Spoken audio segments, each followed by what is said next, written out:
Assalamualaikum warahmatullahi wabarakatuh. Selamat sore, salam sejahtera untuk kita semua. Belum kenal Pak. Bapak Takwil yang kami hormati, ini tamu yang paling terhormat pada sore hari ini, Bapak Kapolsek, Camat, dan Ramil, Bulurah, Bapak rekan-rekan TNI, Polri, juga teman-teman warga RW 8 yang kami hormati. Pertama, ini kesempatan baik buat warga RW 8 untuk sharing Pak, untuk sharing apa yang telah kita lakukan. Kalau dianggap baik, monggo amati, tiru dan dikembangkan ATM. Kalau kurang baik, mohon kritik dan saran, saya kira begitu.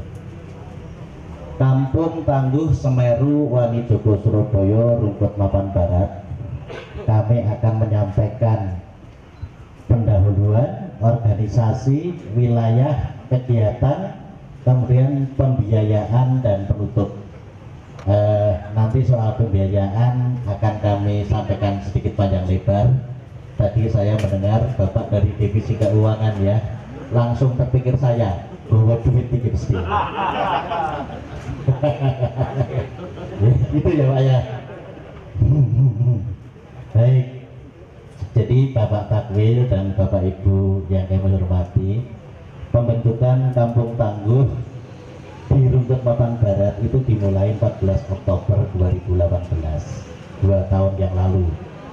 Pada saat itu Kampung Tangguh Rungkut Mapan Barat Surabaya dibentuk sehubungan dengan adanya 2 patahan sesar aktif di kota Surabaya, yaitu sesar Surabaya dan sesar Waru, yang berpotensi dapat menimbulkan gempa darat berkekuatan 6,5 skala Richter di kota Surabaya. Jadi pada saat itu barusan gempa NTB, kemudian gempa Palu, kemudian gempa kecil-kecil, kemudian Kementerian PUPR, Pekerjaan Umum dan Perumahan Rakyat, itu merilis peta gempa terbaru di Indonesia. Nah, dan di Surabaya ada 2 sesar atau patahan aktif yang berpotensi menimbulkan gempa darat 6,5 skala Richter. Ketika itu saya selaku ketua RW yang sehari-harinya kebetulan sebagai ahli gempa, kami merasa harus melakukan sosialisasi ini kepada masyarakat jauh mendahului Bu Risma. Nah, ini nanti kami sampaikan di belakang. Selanjutnya Kampung Tangguh di Rungkut Mapan Barat mulai direvitalisasi pada tanggal 6 April sehubungan dengan adanya pandemi COVID-19. Ini juga jauh sebelum ada PSBB Pak. Jadi ketika pandemi COVID-19 itu masuk ke Indonesia itu hanya punya landasan hukum 1, undang-undang. Belum ada peraturan pemerintah, belum apalagi yang namanya perda maupun perwali, belum ada gitu. Semuanya sedang belajar, dan RW 8 bersama-sama belajar bersama Presiden Pak. Waktunya maksudnya Pak Presiden yang belajar, kita juga belajar gitu. Nah, kita 6 April sudah membentuk yang namanya kegiatan karantina wilayah mandiri. Jadi Kampung Tangguh Rungkut Mapan Barat melakukan kegiatan melawan COVID-19 sejak sebelum PSBB 1 dimulai, dan sampai saat ini belum berakhir walaupun PSBB 3 telah berakhir 8 Juni yang lalu. Sekarang Kampung Tangguh Rungkut Mapan Barat telah siap memasuki transisi new normal. Baik, ini sosialisasi potensi gempa di kota Surabaya. Di tempat ini Pak dihadiri sekitar 300-400an orang. Kita menghadirkan Bapak Dr. Amin Widodo, pakar gempa dari ITS, Kepala BMKG, Kepala Basarnas, dan ini Ketua RW-nya. Kami juga mengundang Kepala Badan Penanggulangan Bencana Kota Surabaya. Ya kelihatan paling paling bingung adalah beliau Pak ketika itu. Kalau Pak Amin, BMKG, Basarnas, Ketua RW-nya soal gempa sudah biasa itu. Kepala Badan Penanggulangan Bencananya Surabaya sing rada bingung Pak ketika itu. Aturannya durung ono, ilmune backgroundnya bukan seperti itu, kira-kira begitu Pak ya. Baik. Nah, pada saat itu kita lakukan pencanangan Kampung Tangguh RW 8. Jadi ini sudah 2 tahun yang lalu. Ini Pak Camat pada saat itu Pak Wadan Ramil pada saat itu, ini Pak Gede Pak sekarang yang sudah di Polda, ya dulu Kapolsek Rungkut. Nah ini Kepala Badan Penanggulangan Bencana Kota Surabaya, ini Pak RW-nya ketika itu. Kemudian kita sekaligus melakukan pengukuhan tim Kampung Tangguh RW 8 Pak, yang dilakukan oleh Kepala Badan Penanggulangan Bencana Kota Surabaya. Sebetulnya Pak, jauh sebelum itu kami sudah melakukan pelatihan pemadaman kebakaran Pak. Jadi sebelum Pemkot itu membuat program pelatihan pemadaman kebakaran dengan biaya APBD Kota Surabaya melalui kelurahan, kami sudah mandiri Pak melakukan pelatihan pemadaman kebakaran. Pada saat itu memang trennya adalah kebakaran. Jadi kita selalu antisipatif Pak.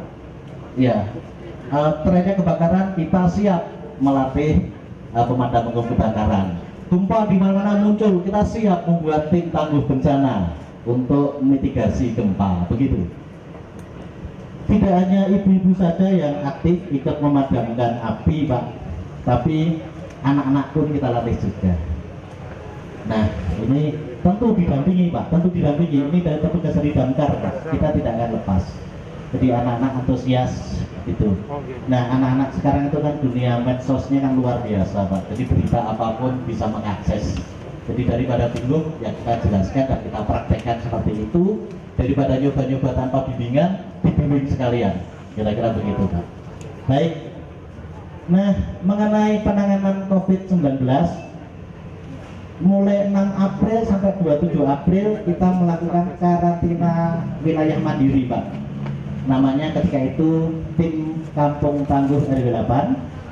Kemudian 28 April itu PSBB mulai diberlakukan di Surabaya Raya, Surabaya Gresik Sidoarjo, sehingga kita beri nama PSBB Mandiri tahap 1. Tim pelaksananya sesuai dengan arahan dari Pemkot Surabaya, Satuan Tugas Siaga COVID-19. 12 Mei sampai 24 Mei PSBB Mandiri tahap 2.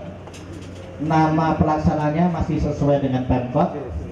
Dan pada PSBB tahap 3 24 Mei dan berakhir 8 Juni kemarin, Pemkot merubah nama tim pelaksana menjadi Gugus Tugas Percepatan Penanganan COVID-19. Mohon bisa dimengerti Pak, semuanya kami tempeli dengan kata-kata mandiri Pak. Kenapa? Karena memang ini mencari duit sendiri Pak, jadi kegiatannya mandiri Pak. Ini saya ulang-ulangi Bapak dari keuangan, jadi soal duit saya ulang-ulangi Pak ya. Harapannya agar Bapak nanti terenyuh ke kami gitu Pak. Nah ini 6 April dilakukan pencanangan karantina wilayah mandiri. Ini Pak Dan Ramil, Bapak Dan Ramil Rungkut, ini Bapak Kapolsek, dan pada saat itu Bu Camat lebih memilih menghadiri undangannya Bu Risma Pak daripada menghadiri undangan warga yang sangat hebat seperti ini Pak. Jadi diwakili oleh Bu Sekcam. Tapi kita tidak kecewa karena baik Bu Ana maupun Bu Sekcam sama-sama cantik Pak. Baik. Sehingga namanya ini karantina wilayah. Anda memasuki wilayah karantina mandiri. Kemudian ganti lagi, Anda memasuki wilayah pembatasan sosial berskala besar. Nah ini mulai hari Minggu yang lalu Pak, ini ada istilah baru lagi.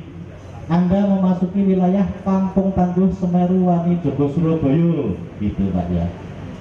Jadi ini cuma gonta-ganti spanduk saja Pak. Kegiatannya sama, peralatannya sama, orang-orangnya sama, tujuannya sama.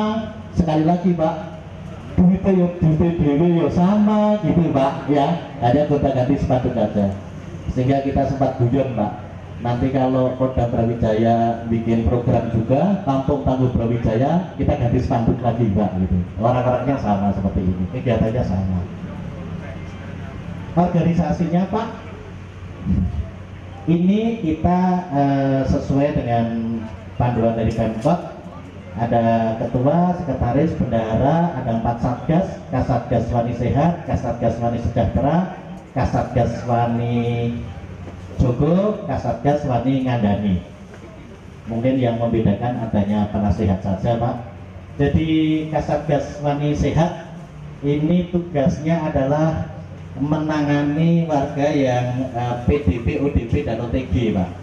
Kita sampai menanganinya, koordinasi dengan kecamatan, lurah, puskesmas, sampai kita menangani keluarga yang ditinggal dirawat di rumah sakit. Kita juga tetap harus ini termasuk kita komunikasi dengan ODP, PDP, OTG. Kemudian di sini salah satu yang jaga itu satpam Pak. Jadi satpam juga tiap hari jaga kesehatannya, tetap kita jaga.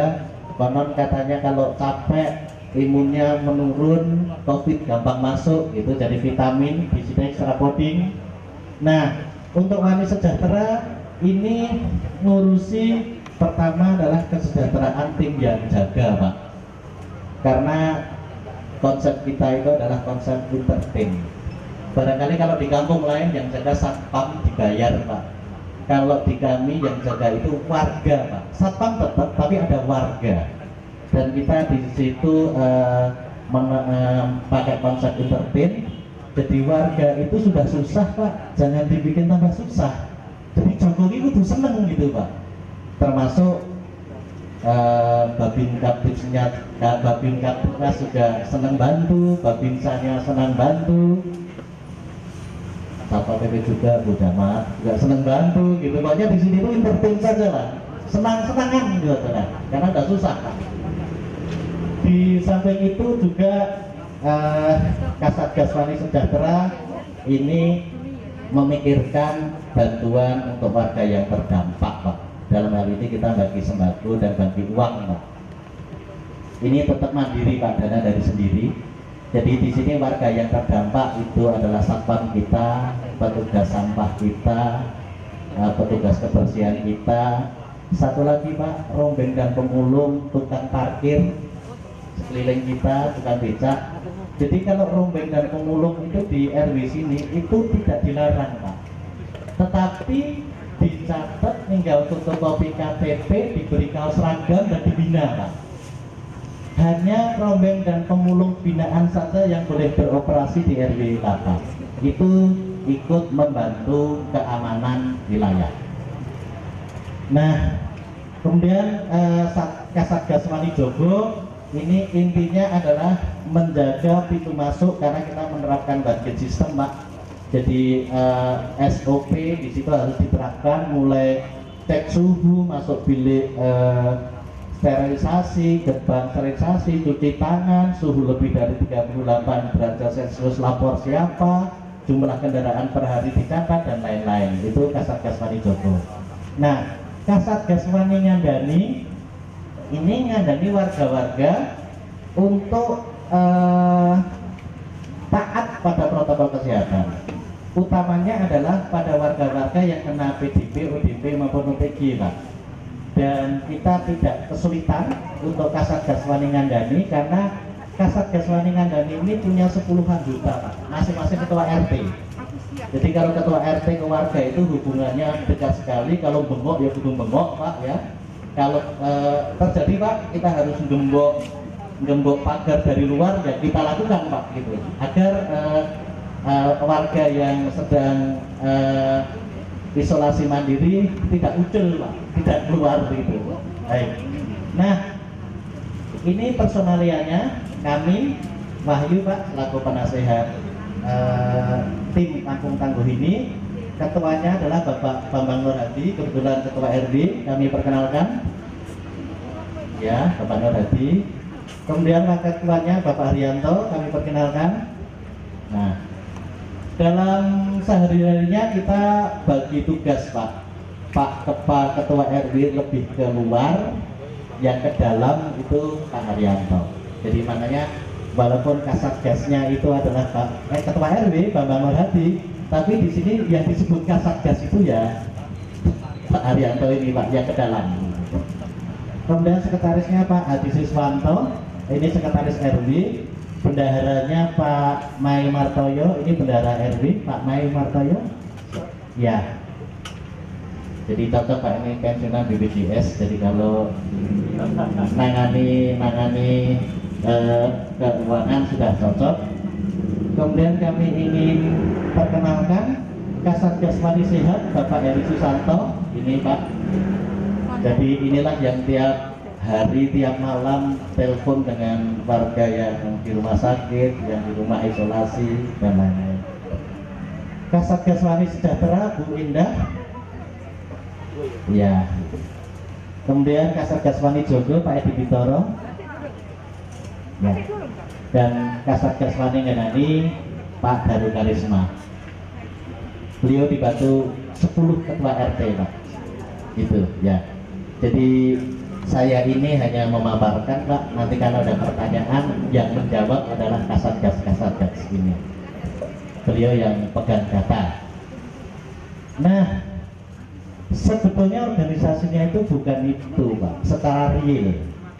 Secara real RW 8 itu punya FKPM Pak, punya Dasar Wisma, punya dana sosial warga atau DSW. Ini nanti kami uraikan di belakang Pak. Kita punya koperasi Pak, kita punya posyandu, kita punya pos curhat, kita punya forum anak rumput Mapan Barat, kita punya paguyuban lansia, dan kita punya Bu Mantik. Intinya itu sebetulnya ini Pak. Jadi ibaratnya ini kegiatan kampung tangguh, itu kan spanduknya Pak. Tapi esensinya itu ya kegotong royongan warga bersama-sama begitu. Dan di dalam organisasi yang kita ikuti dari Pemkot itu di dalamnya itu ini selalu berperan Pak. Nanti di belakang kami jelaskan. Nah sekarang bicara wilayah. Wilayah di sini itu ini kira-kira 200 meter Pak, 200 meter, 40.000 meter persegi atau 4 hektar Pak. Kita posisinya ada di sini. Di wilayah ini lebih dikenal dengan ada Yakaya dan ada SPBU Rumput Mapan Barat gitu ya. Nah, wilayah ini seperti tadi yang sudah disampaikan Pak Hendri, Pak Kapolsek, terdiri dari 10 RT Pak. Mulai RT 1 di sini, kita ini ada di RT 1, tadi kan lapangannya di sini. Kemudian mulai dari utara RT 2, 3, 4, 5, 6, 7, 8, 9, dan di sebelah sana ada RT 10. Nah, bicara data penduduknya seperti ini. Jumlah warga kita tadi sudah disampaikan Pak Kapolsek 1.400-an. Ini yang menarik Pak, wanita di sini lebih banyak dari pria. Itu menarik Pak ya. Jadi barangkali hadis-hadis itu bisa. Kemudian lansianya cukup banyak Pak, pensiunannya cukup banyak begitu. Balitanya juga cukup banyak. Yang hamil ada 3, yang sakit kronis ada 11. Nah kami sudah diintervensi Pak Kapolsek Pak, bahwa Pak Kapolda sekarang itu pola pikirnya adalah scanning permasalahan, alternatif solusi, monitor, evaluasi begitu Pak ya. Kami sudah sempat ditatar Pak semalam sama Pak. Nah ini kalau kita pakai pola pikirnya Pak Kapolda Pak, kalau ini kita scan itu 80% Tionghoa Pak, 20%-nya baru ada Jawa, ada Sunda, ada Madura, ada Arab, Bugis, Bali, gitu ya. Dan ini Pak, salah satu 80%-nya itu ini Pak. Ada lagi enggak?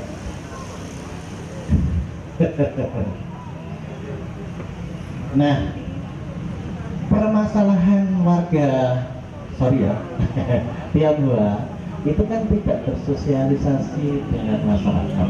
Itu permasalahan umum. Jadi ini permasalahan kita bagaimana caranya itu bisa bersosialisasi. Caranya adalah kita mengadakan kegiatan sesering mungkin, melibatkan massa sebanyak mungkin, Pak. Tujuannya agar warga mau keluar rumah saling kenal, saling menyapa. Kalau sudah kenal itu terus sungkan, Pak. Kalau sudah sungkan itu kalau naik sepeda motor di lingkungan itu pelan.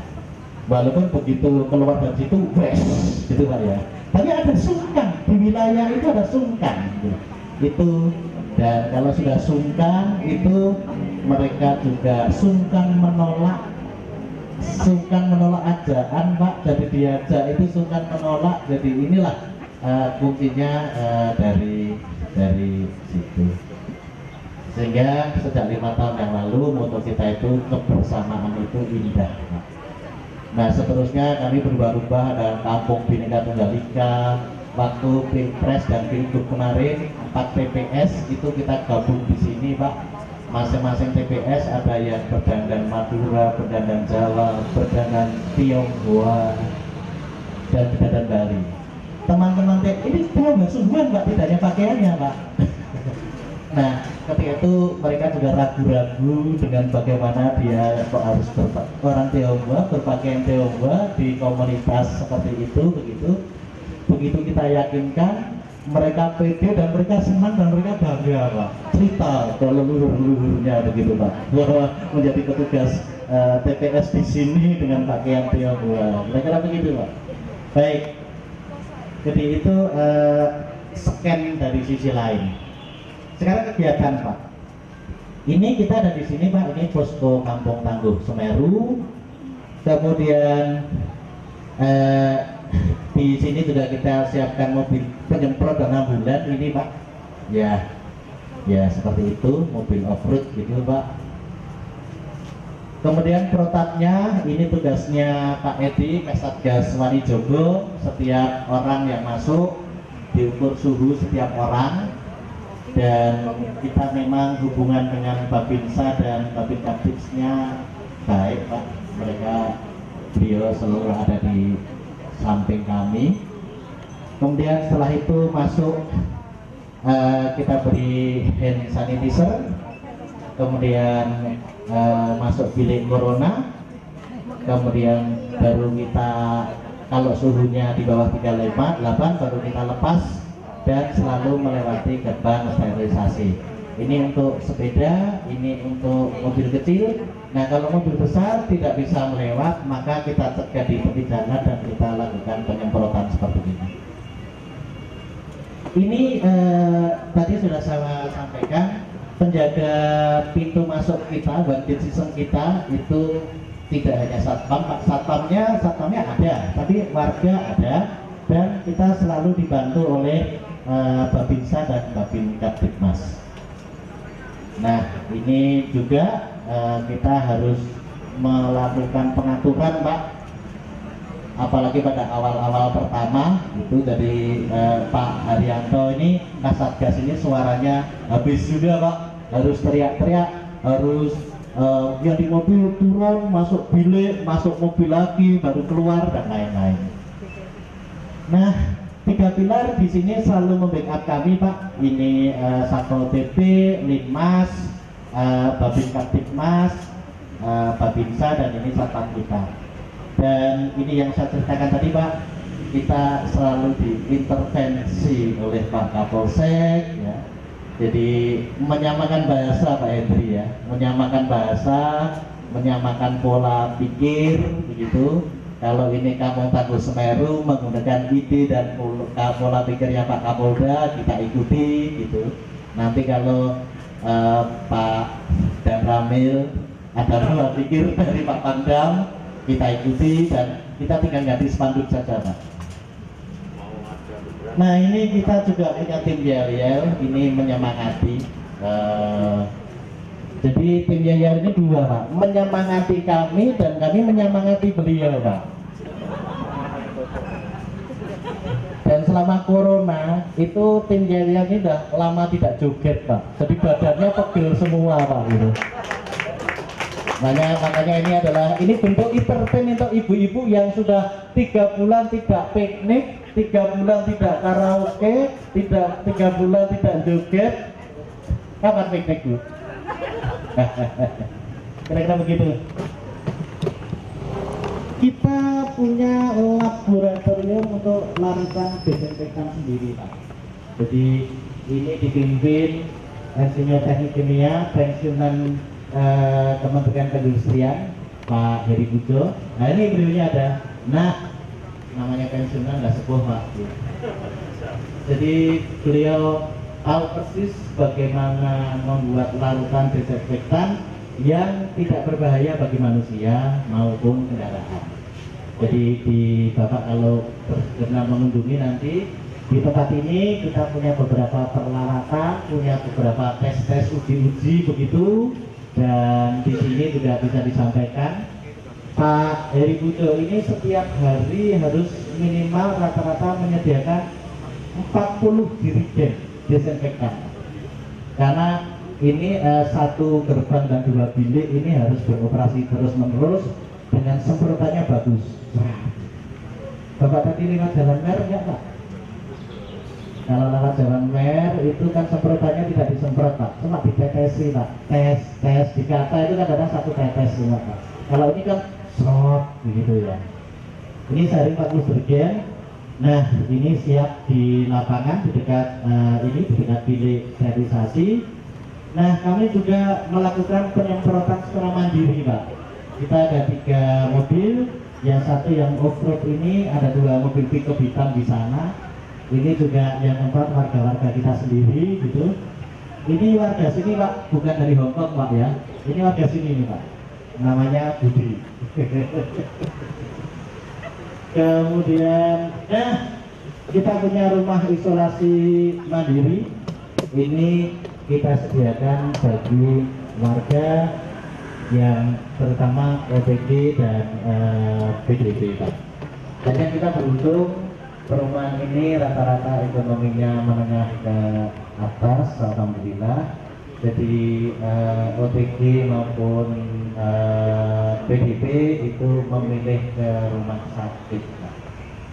Hanya memang ada keluarga yang tinggal dan rumah-rumah di sini itu juga rata-rata punya 2 lantai Pak. Jadi dalam melakukan isolasi itu lebih mudah. Bahkan beberapa warga itu mempunyai rumah yang tembus ke gang belakang. Nah, isolasi yang dilakukan di rumah itu juga selalu diawasi oleh tadi itu Kasatgas Wani Ngandani tadi Pak, yang langsung oleh Kasatgas Wani Ngandani disubkan ke Ketua RT. Baik. Ini wastafel cuci tangan kita pasang secara masif Pak di seluruh wilayah RW kita yang 4 hektar.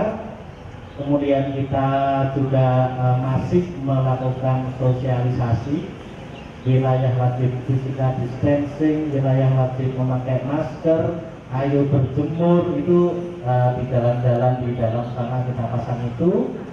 Nah, juga kita ketat untuk memberlakukan banjir sistem. Jadi tembusan ke perumahan sebelah kita beri peringatan, mohon maaf jangan lewat di sini gitu, dan kita lakukan penjagaan. Nah, penjagaan itu menjadi relatif mudah Pak, karena kampung ini juga menjadi kampung CCTV. Kita memasang 100 titik kamera CCTV untuk area 4 hektar di 15 jalan Pak. Gitu. Ini bisa kita monitor lewat monitor CCTV. Ini kondisinya sepi begini. Gitu. Kemudian kita juga punya lumbung pangan Pak untuk membantu warga yang terdampak. Tadi kami sampaikan satpam, petugas sampah, tukang parkir, rombeng, pemulung, begitu. Jadi seperti ini sebagian dokumentasinya. Ini rombeng pemulung sampah juga. Nah kalau Kalau ini bantuan sembako Pak, kalau ini penghargaan Pak ya, bukan bantuan sembako gitu Pak ya. Jadi ini penghargaan, saking kita itu sudah akrab sekali dengan 3 pilar, jadi kita memberikan hal-hal seperti ini bukan hal yang menyinggung perasaan Pak. Bahkan seorang perwira polisi juga tidak ragu-ragu menerima penghargaan dari kami. Nah, ini saya mulai cerita kenapa kok beraninya seperti ini, karena polisi dengan RW 8 ini amat sangat akrab sekali Pak. Polisi di RW 8 ini kerjaannya membagikan balon untuk anak-anak Pak, juga membagikan es krim untuk anak-anak Pak. Polisi di sini itu, polisi juga di sini kerjaannya itu gendong anak-anak ngajak nyanyi bareng Pak. Jadi amat sangat akrab. Tentu bapak-bapak nggak usah nanya Pak ya, es krimnya yang beli siapa gitu. Ya kami Pak, polisi tinggal bagi Pak ya. Tidak mengurangi anggaran keuangan Polda Jatim Pak ini Pak. Baik, ini ketika kami melakukan pengukuhan kedua kalinya, kami juga dari Bimnas Polrestabes Pak. Nah, begitu hebat penghargaan kami ke Kapolsek, sehingga ketika Bu Esti meninggalkan kita dan diganti dengan Pak Gede, kita lakukan arak-arakan seperti ini. Ketika itu kita tahu Pak Gede orang Bali, maka kita juga sambut warga-warga yang dari Bali, kita kerahkan gitu, jadi merasa datang ke rumah sendiri begitu Pak.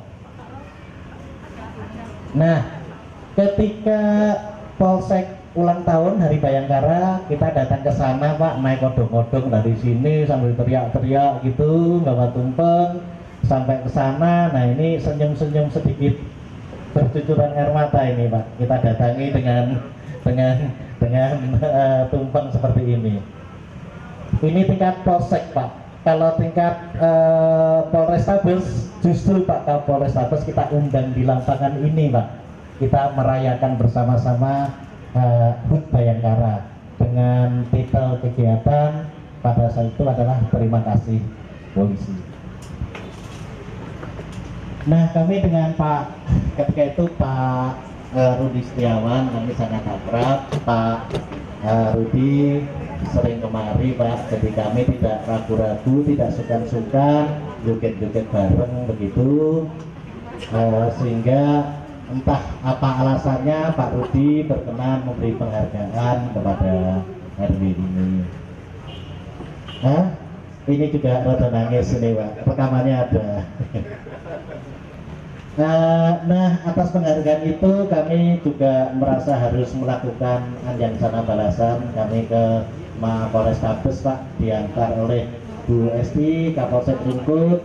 Kami menyampaikan majalah RMB, R Rungkut, M Mapan, B Barat, RMB gitu Pak ya.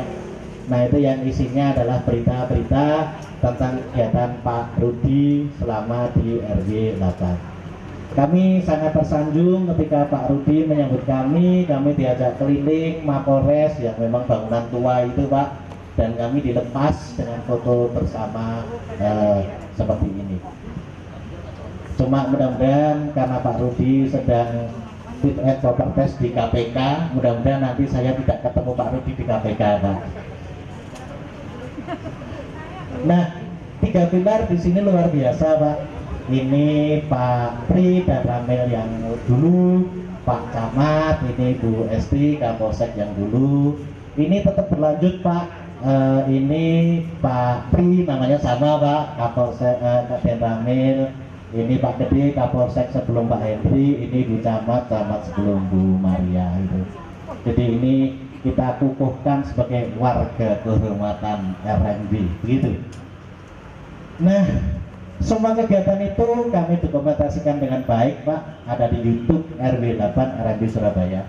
Sekarang ada sekitar 250-an begitu. Kenapa begitu banyak? Karena memang tadi saya cerita kegiatan kita harus banyak, dan setiap kegiatan selalu ada media yang meliput. Bahkan ketika kita mengadakan Pilpres Pilgub kemarin itu Pak, itu CNN, Kompas TV, apalagi ya, itu live Pak, dari pagi sampai maghrib, sehingga saya merasa harus pulang ganti kaos 3 kali Pak karena live harus ada wawancara gitu. Tiba saatnya ini mudah-mudahan inti dari kunjungan Bapak di sini, dan mudah-mudahan kami bisa menjelaskan dengan baik sehingga Bapak bisa terenyuh dan kami akan dapat berkah dari Polda Jatim. Ojo guyu apa yo apa carane ngono lho. Jadi Bapak, biaya kegiatan ini semuanya adalah mencari duit sendiri, mandiri. Sama dengan RW-RW yang lain, warga ini iurannya bulanan Pak. Setornya ke RT, kami ada 10 RT ya, sama warga bayar iuran ke RT begitu. Nah oleh RT ini dipecah dua Pak, ada yang disetor ke RW, ada yang disetor ke dana sosial warga atau DSW. Ini bedanya mulai dari sini Pak. Nah DSW itu apa? DSW itu dana sosial warga yang tujuannya bisa memberi santunan warga yang sakit dan warga yang meninggal bagi ahli warisnya Pak. Jadi setiap warga yang sakit kita beri santunan, warga yang meninggal ahli warisnya kita beri santunan Pak.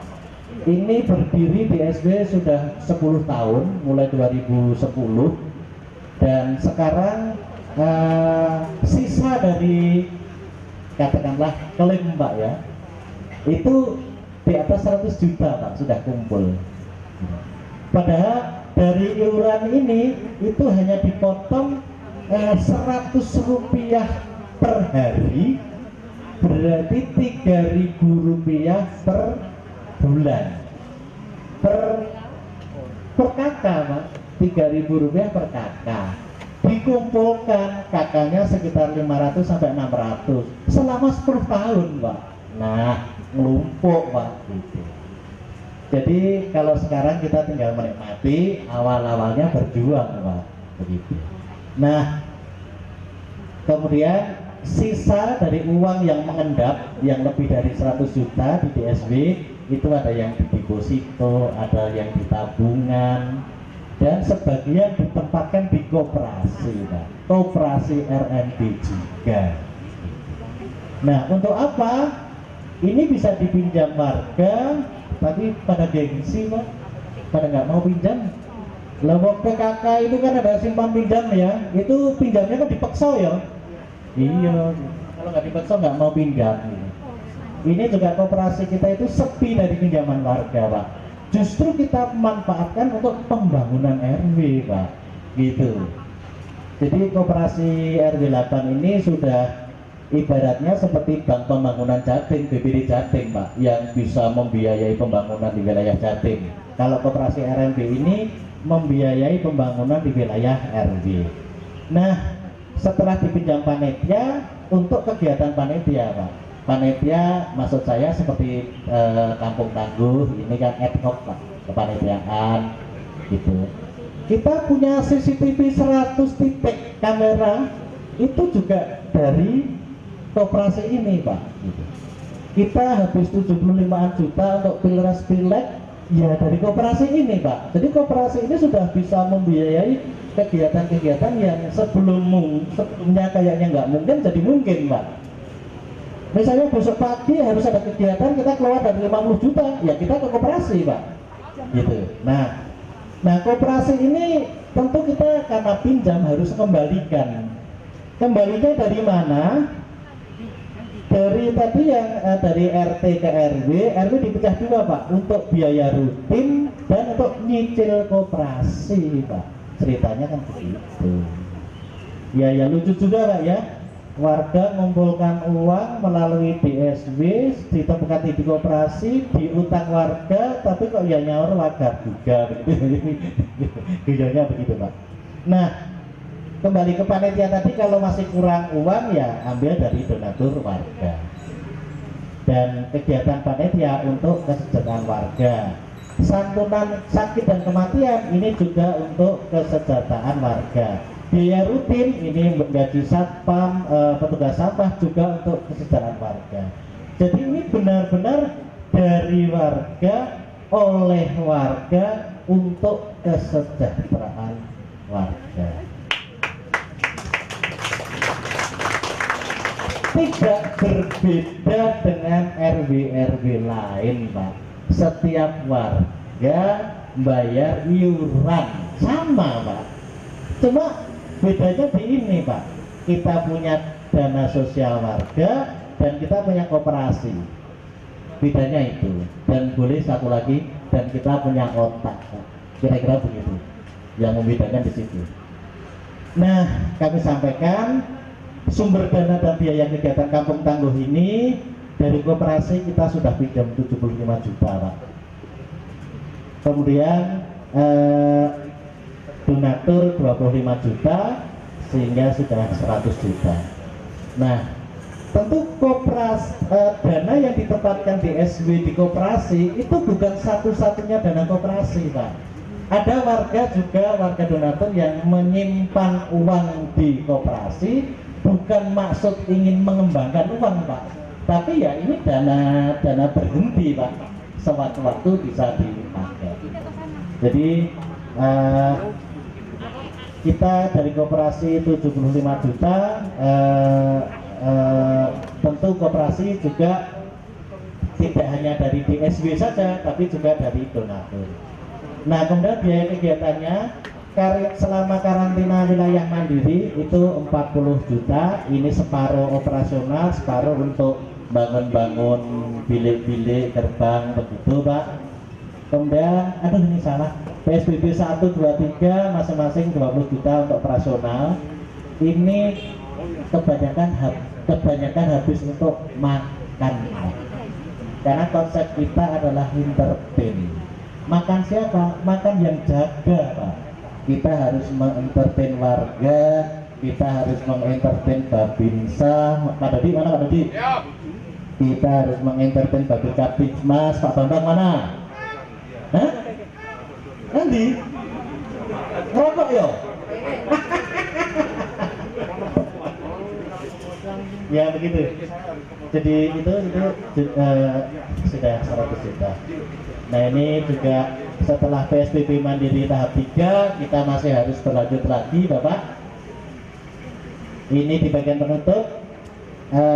Hari ini kami dapat pedoman tatanan new normal berdasarkan peraturan Wali Kota Surabaya nomor 28 2020 tentang pedoman tatanan normal baru pada kondisi pandemi Covid di Kota Surabaya. Masyarakat berperan aktif membentuk kampung wani di tingkat RW dan RT. Nah, ini Polda bentuk kampung tangguh Semeru, Pemkot bentuk kampung wani. Polda membentuk apa, Pak? Iya, nanti kita ganti spanduk aja, Pak. Kalau perlu 3 spanduk dijajar, Pak, gitulah ya. Lah ya apa? Iya, Pak, bedanya kok spanduknya kok, Pak. Nah, ini masyarakat berperan aktif membentuk kampung wani terdiri dari Satgas Wani Sehat, Satgas Wani Sejahtera, Satgas Wani Jogo, dan Satgas Wani Ngandani. Seperti yang sudah kita kerjakan. Kampung Wani memiliki tugas memantau dan mengawasi wilayah, memberikan pendapat, saran, dan masukan pelaksanaan tatanan normal baru, dan melaporkan apabila mengetahui adanya ditemukan kasus terindikasi COVID-19. Ya, ini sebetulnya kita sudah melaksanakan, Pak. Jadi kami dengan tidak bermaksud tinggi hati ingin memberi kesimpulan bahwa Kampung Tangguh secara nyata telah terwujud secara mandiri, Pak, di Perumahan Rumput Mawar Barat ini, mulai dari pelatihan pemadaman kebakaran, sosialisasi potensi gempa, karantina wilayah mandiri, PSBB mandiri 1, PSBB mandiri 2, PSBB mandiri 3, begitu. Sehingga Kampung Tangguh Semariwani Jogo Surabaya Perumahan Rumput Mawar Surabaya ini terwujud karena 1. Kerukunan dan kegotong royongan warga. 2. bermula dari scanning 80% tadi Pak. Dari 80% kita tahu masalah dan kita bisa memecahkan permasalahan. Kemudian juga inisiatif, inovasi dan semangat pengabdian dari warga. Ini wajah-wajah calon penghuni surga ini Pak, ya, semuanya mengabdi begitu. Kemudian tidak kami lupakan bantuan lurah, Babin Kaptimas dan Babinsa. Juga tidak kalah pentingnya adalah intervensi camat, kapolsek dan daramil. Jadi karena kita hubungannya baik, juga beliau kalau melakukan intervensi itu nggak sungkan-sungkan Pak. Contoh yang terakhir itu Pak Dan Ramil bikin data itu nggak kayak gini gitu ya, kita ya kira-kira gitu ya, ya kita enak-enak aja terima gitu Pak ya. Nah, jadi Bapak Kampung Tangguh Semarowani Joko Surabaya, Perumahan Rumput Mapan Barat Surabaya sudah siap Pak menuju new normal.